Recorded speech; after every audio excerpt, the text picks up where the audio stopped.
Wala na, finish na kung sakali man mangyari ito sa paparating na NBA off-season.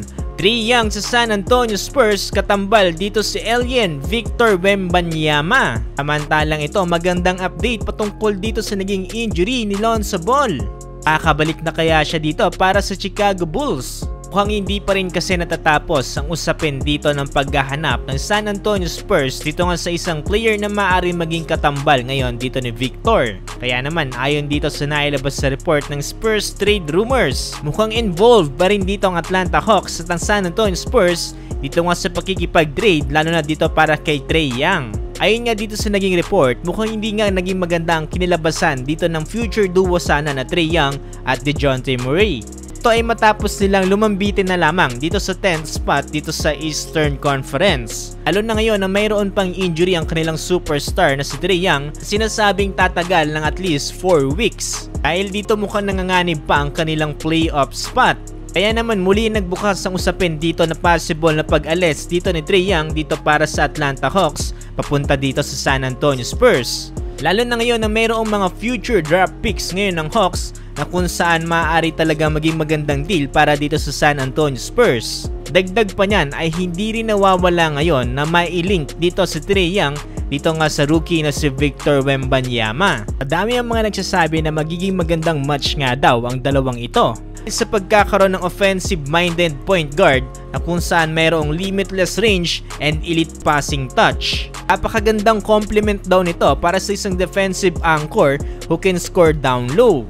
Rumor na ito ay umiikot na dito sa NBA simula pa nitong NBA trade deadline. Pero hindi nga ito natuloy dahil possible ngayong off-season sila mag-pull ng trigger. Ito sa mga naganap na interview patungkol dito kay Trae Young, tanong dito si Young kung mag-i-stay nga ba siya ngayon dito sa Atlanta Hawks this coming off-season. Palaisipan na sinabi dito si Trae Young, sabi niya may mga magagaling na players ngayon dito sa NBA, umalis ng kanilang kupunan kahit matagal na sila dito. Kaya naman ano pa nga daw siya na isang player lang din. Sa ngayong season ay nag-average si Trae Young ng 26 points, 2.7 rebounds with 10 assists, shooting 42% from the field. Imagine no, 10 assists per game. Paano pa kaya kapag itinambal siya dito kay Victor Wembanyama? Talagang kain na kain ngayon dito si Victor kung sakali man na isama siya dito kay Trae Young. Higit pa dyan no, hindi lang assist ang maaaring maiambag dito ni Trae Young.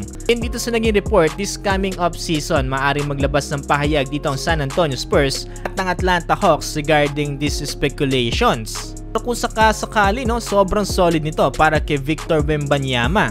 Talagang mas mayu-utilize yung skills niya kapag itinambal siya dito kay Trae Young.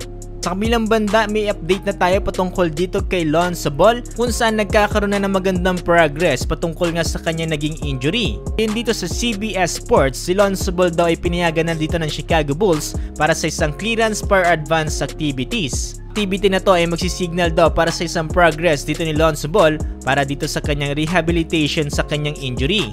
And then senyales to para kay Lonzo Ball, gayon na rin para sa fans ng Chicago Bulls ay nagpapakita daw ito ng magandang senyales ng pagbabalik niya dito sa basketball activities. Walang binigay na timeline kung kailan babalik si Lonzo Ball dito sa paglalaro ng basketball sa NBA. Pero isang indikasyon lamang ito ng paggaling ni Lonzo Ball.